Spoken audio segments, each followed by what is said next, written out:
Hello everyone, welcome back to Get Talk. आज के इस वीडियो में हम बात करेंगे कि जो लोग कोल इंडिया मैनेजमेंट ट्रेनी में 2024 के थ्रू सिलेक्ट हुए हैं, उनका जो डॉक्यूमेंट वेरिफिकेशन होने वाला है, तो क्या क्या डॉक्यूमेंट रिक्वायर्ड है और फॉर्म कैसे भरें, जो भी फॉर्म है उसको कैसे फिल करें, किसका सिग्नेचर रिक्वायर्ड है, कहाँ कहाँ पे किसका किसका सिग्नेचर लगने वाला है, उन सारी चीज़ों पे आज के इस वीडियो में हम डिस्कस करने वाले हैं।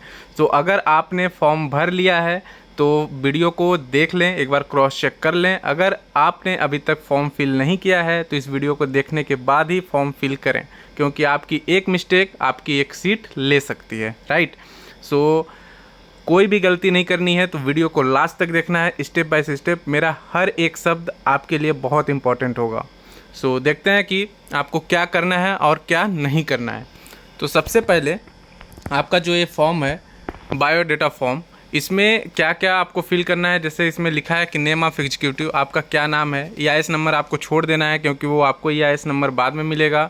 आपका फादर्स नेम, मदर्स नेम, ठीक है, ये आपका पूरा बेसिक डिटेल है, ये आपको फिल कर लेना है, राइट। एंड नेक्स्ट, यहाँ पे आपका जो परमानेंट एड्रेस है वो आपको डालना है, आपका जो भी परमानेंट एड्रेस होगा। एंड मार्क्स ऑफ आइडेंटिफिकेशन, अगर आपका कोई भी आइडेंटिफिकेशन है आपके बॉडी में तो आपको वो चीज़ लिखना है। And CM PF account number आपको इसको छोड़ देना है।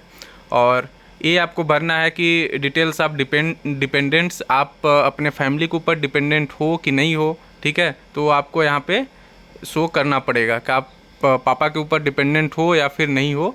अगर आप ये शो करते हो, अगर आपके फादर आप पे डिपेंडेंट हैं तो अलग बात है। अगर आप अपने फादर के ऊपर डिपेंडेंट हो तो वो एक अलग एडवांटेज आपको मिलेगा कोल इंडिया की तरफ से, right. And particular of next, ये यहाँ पे जो आपका नेम, रिलेशन, एड्रेस जो भी है ये आपको भरना है। इमरजेंसी के केस में कुछ भी होता है तो आप कोल इंडिया किसको कांटेक्ट करेगा उसके लिए इसने यहाँ पे मांगा है। फिर आपको यहाँ पे डिक्लेयर करना है सिग्नेचर ऑफ एग्जीक्यूटिव, जो कि इसमें आपका सिग्नेचर होगा।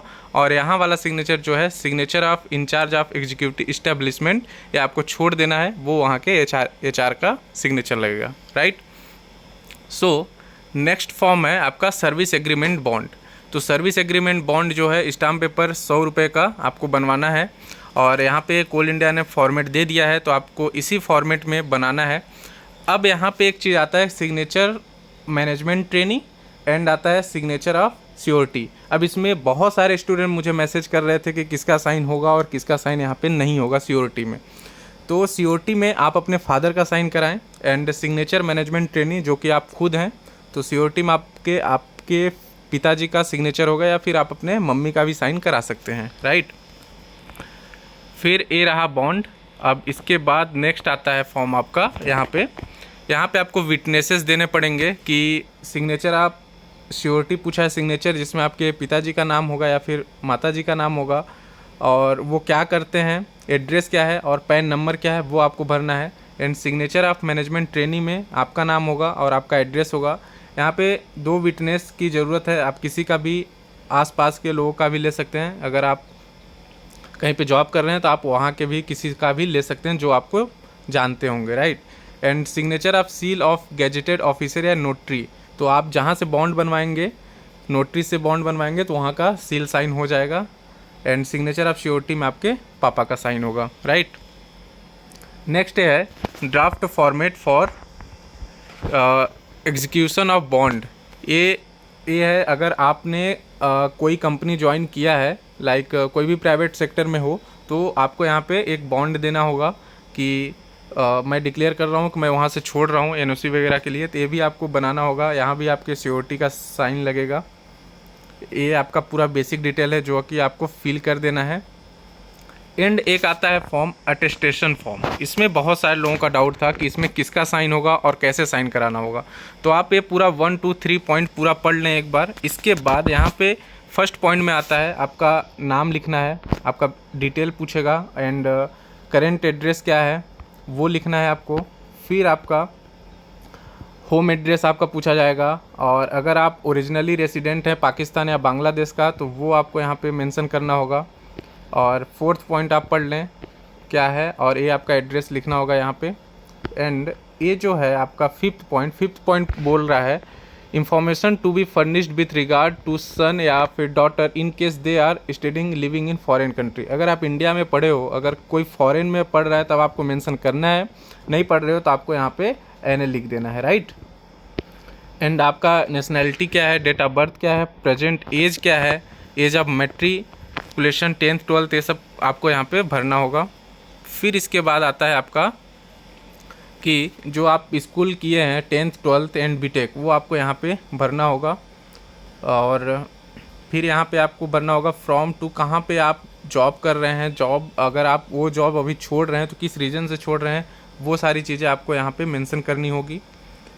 एंड इसके बाद आपको यहाँ पे कुछ पॉइंट दिए गए हैं कि यस या नो में रिप्लाई करना है कि आप कभी अरेस्ट हुए हैं क्या, एंड क्या क्या है जो कि बाउंड को डाउन करता है, सारी चीज़ें कोर्ट से रिलेटेड, पुलिस स्टेशन से रिलेटेड हैं, वो सारी चीज़ें आपको यहाँ पे यस या नो में जवाब देना है। जो कि अगर आपका कुछ भी नहीं है तो आप नो पे टिक करें, अगर कुछ है इनमें से कोई भी केसेस तो आपको यहाँ पे यस टिक करना होगा, नहीं तो आप बाद में फंस सकते हैं। देन आपको यहाँ पे क्या करना होगा कि आपका साइन लगेगा, signature of candidate and to be counter sign by gazetted officer. अब क्वेश्चन आता है कि गैजेटेड ऑफिसर कौन होना चाहिए। तो गैजेटेड ऑफिसर आप किसी स्कूल के प्रिंसिपल का ले सकते हैं, जो कि गवर्नमेंट स्कूल होना चाहिए, ठीक है। एंड यहाँ पे आई थिंक बोला गया था किसका साइन होना चाहिए, ये आप 1 2 3 पॉइंट यहाँ पे पढ़ लें कि किसका साइन होगा। किसी भी आप स्कूल के प्रिंसिपल का साइन ले लें, या फिर कोई भी सेंट्रल गवर्नमेंट में हो या फिर गवर्नमेंट ऑफिसर हो तो उनका साइन चल जाएगा, या जो पोस्ट मास्टर होता है उसका साइन चल जाएगा, उन सब का यहाँ पे साइन चल जाएगा। फिर यहाँ पे दिया गया है कि आइडेंटिटी सर्टिफिकेट में किसका साइन होगा। देखिए फर्स्ट पॉइंट में बोल रहा है कि गैजेटेड ऑफिसर ऑफ सेंट्रल या स्टेट गवर्नमेंट, ये होना चाहिए पहला, या फिर मेंबर ऑफ पार्लियामेंट या स्टेट का होना चाहिए कोई, उसका साइन चल जाएगा, या फिर एसडीएम का चलेगा, या फिर तहसीलदार का चल जाएगा, या फिर ब्लॉक डेवलपमेंट ऑफिसर का चलेगा, या फिर पोस्ट मास्टर का चलेगा, या फिर पंचायत इंस्पेक्टर का चलेगा, या फिर प्रिंसिपल हेड मास्टर कोई भी स्कूल का या फिर कॉलेज का और वहाँ का चलेगा, ठीक है। तो इनमें से जो भी होगा आपके कांटेक्ट में आप वहाँ से साइन ले सकते हैं, क्योंकि वो आपको जानना चाहिए, आपके एरिया का होना चाहिए। कोशिश ये करें कि आपका जहाँ पे घर है आपके वहाँ के आसपास का साइन लें, दूसरे स्टेट में जाके साइन नहीं कराएं इस चीज़ को। क्यों? क्योंकि इसमें पूछा जाता है कि वो आपको कितने साल से जानते हैं या कितने मंथ से जानते हैं, ठीक है। तो आपको यहाँ पे अपना नाम लिखना होगा और यहाँ पे मेंशन करना होगा पिछले कितने सालों से वो आपको जानते थे। जो भी गैजेटेड ऑफिसर है वो लास्ट कितने ईयर से आपको जानते हैं वो आपको यहाँ पे मेंशन करना होगा। देन आपको यहाँ पे साइन होगा, ठीक है। नेक्स्ट है ये आपका, इसको आपको नहीं भरना है, ये ज्वाइनिंग फॉर्म है जो कि हेडक्वार्टर से फिल होगा। नेक्स्ट है मैरिज डिक्लेरेशन। अगर आपकी शादी हो गई है तो आपको यहाँ पे डिक्लेयर करना होगा, अगर आपकी शादी नहीं है तो आप यहाँ पे अनमैरिड पे टिक कर सकते हैं, ठीक है। फिर आपको यहाँ पे साइन करना है एंड डेट के साथ। ये है ओबीसी सर्टिफिकेट का फॉर्मेट। अगर आपने नहीं बनवाया था तो फिर भी अभी भी बनवा लें। आई थिंक आपने सबने बनवा के कोल इंडिया में सबमिट किया था, तो उसी फॉर्म को आपको लेके वहाँ पे चले जाना है। ये ओबीसी फॉर्मेट है। एंड नेक्स्ट है डिक्लेरेशन फॉर्म ऑफ ओबीसी, इसको भी आपको लेके जाना है साथ में। और ये है डिसेबिलिटी के लिए, जो भी पीडब्ल्यूडी कैंडिडेट है वो यहाँ पे इसको लगा सकता है। देन बात करते हैं, ये है आपका income and asset certificate to be produced by economically weaker section. तो जो EWS कैंडिडेट हैं वो इस फॉर्म को फिल करके लेके चले जाएं, ठीक है। तो जितने भी डॉक्यूमेंट्स मैंने अभी दिखाए फॉर्म फिलिंग का, ये सारी चीज़ें आपको बेसिक डिटेल आपसे पूछा जाएगा, वो आपको फिल करना है। एंड जो भी गैजेटेड ऑफिसर है वो आपके डोमिसाइल से होना चाहिए, आपके एरिया का होना चाहिए। आप ये कर सकते हैं कि आप किसी गवर्नमेंट स्कूल में जाके, जहाँ से आप पढ़े हो गवर्नमेंट स्कूल में अगर पढ़े होंगे तो आप वहाँ के प्रिंसिपल से साइन ले सकते हैं, या फिर आप SDM का साइन ले सकते हैं। जो भी जिसके भी कांटेक्ट में आप जा सकते हैं वहाँ का साइन ले सकते हैं। और सियोरिटी में आपके अपने पापा का या फिर मम्मी का साइन आप लगा सकते हैं, ठीक है। अगर आप करंट में, अभी बहुत सारे क्वेश्चन आ रहे थे मेरे को कि सर मैं अभी IIT ISM से MTech कर रहा हूँ, मेरा 1 ईयर कंप्लीट हो चुका है, तो क्या मुझे वहाँ पे मेंशन करना है या फिर नहीं करना है, ठीक है। तो देखो भाई, IIT ISF ने अलाउ कर दिया है कि आप पार्ट टाइम में कन्वर्ट कर सकते हो आफ्टर 1 ईयर, ठीक है। तो आप जब वहाँ जाएं तो आप वहाँ पे मेंशन करें कि मैं एमटेक कर रहा हूँ इस ईयर से इतने तक और अभी तक मेरा एमटेक चल रहा है। तो जो कि ये नोटिफिकेशन रिलीज़ हुआ है ISM से, वो नोटिफिकेशन आप उनको वहाँ पे दिखा सकते हैं। तो अगर अभी आप इस चीज़ को छिपा दोगे तो बाद में कोल इंडिया आपको परमिशन नहीं देगा पार्ट टाइम में एमटेक करने के लिए, इसलिए अभी आपको वो चीज़ दिखाना होगा, ठीक है।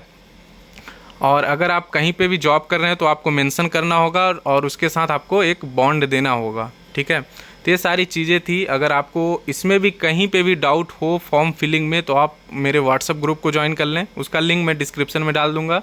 आप वहाँ पे कुछ भी पूछ सकते हैं, मैं रिस्पॉन्स आपको करूँगा। तो इस वीडियो को ज़्यादा से ज़्यादा शेयर करें सभी स्टूडेंट के साथ।